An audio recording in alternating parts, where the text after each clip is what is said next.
you may have remnants of it, but for the most part it will be gone. Okay, you notice that it doesn't attach to the limbs, only the trunk of the animal, hence the name cutaneous trunci.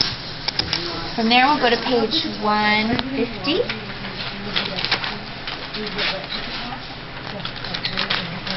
And like I have written on the board, my recommendation is to start on the ventral part, move to the lateral part, and finish dorsally. Okay? So you can see this area here corresponds to this part of the chest.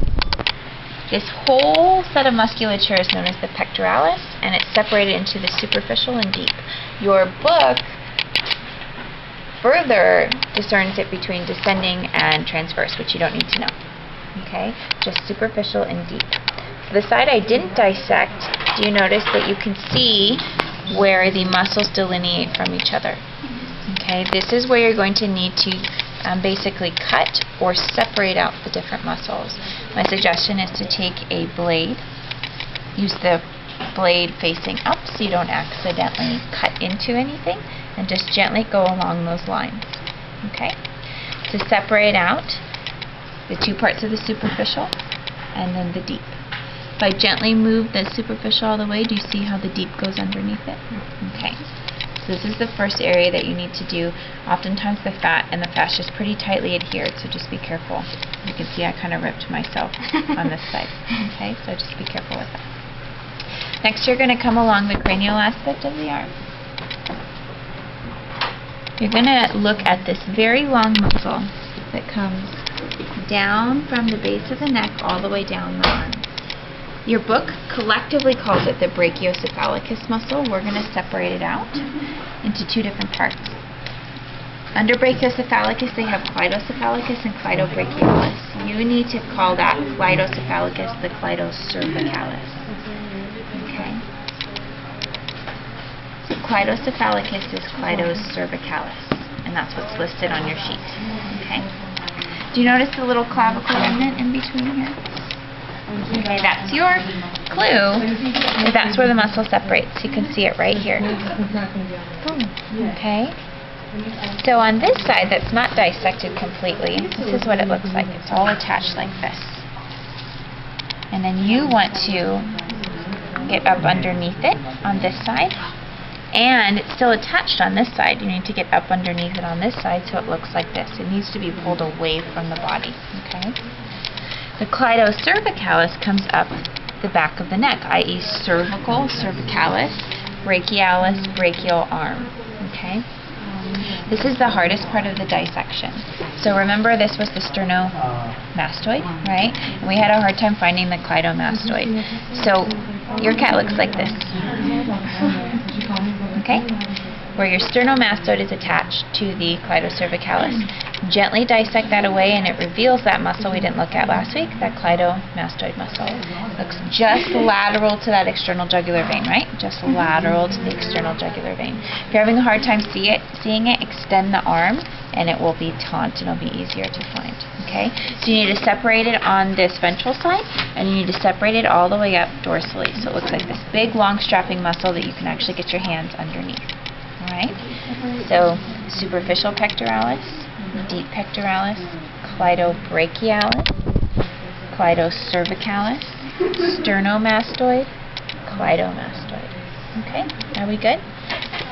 So then I want you to go lateral. And we'll go to the next page, page 151.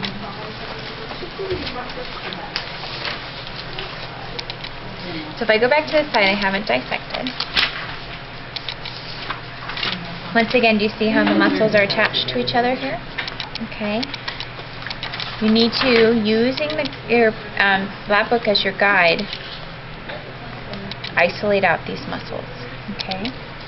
So if I go back to the side I've already done, this is what it would look like attached. I need to isolate this. This one's called the omotransversarius. And this one goes up underneath the cervicalis, clitocervicalis, and runs right next to that clitomastoid. You guys see that? Those two right next to each other? 1, 2. This one is the one that comes up through here. Okay?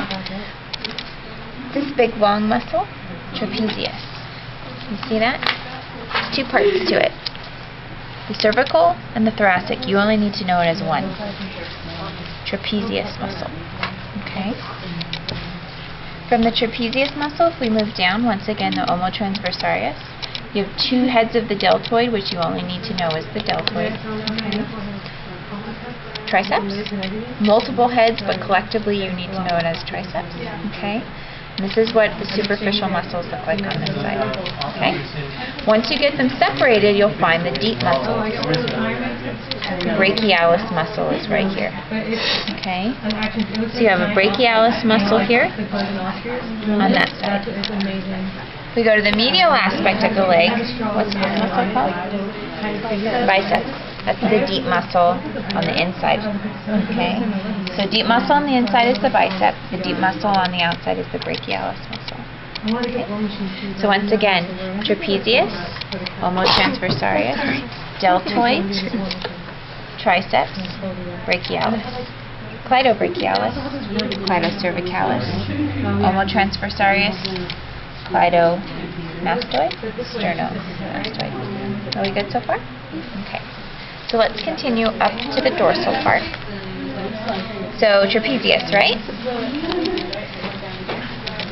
Like for you to cut around that trapezius, I left my one side here, but I reflected this side back, revealing what structure. What's this bone? Scapula, right? Scapula has a big spine in it here. So you have a supraspinatus muscle, and an infraspinatus muscle, and a subscapularis muscle here. Okay? The scapula is attached to the body on the dorsal caudal aspect by this rhomboideus muscle. Okay? Has two parts to it. Rhomboideus part here and here. Separate that out, and if you touch the side of the body wall, that's the splenius muscle. Okay? Splenius, rhomboideus, subscapularis, supraspinatus, infraspinatus, whole thing covered by the trapezius. Okay? Everybody okay with all those? Alright. So if we look at, keep going to page 152.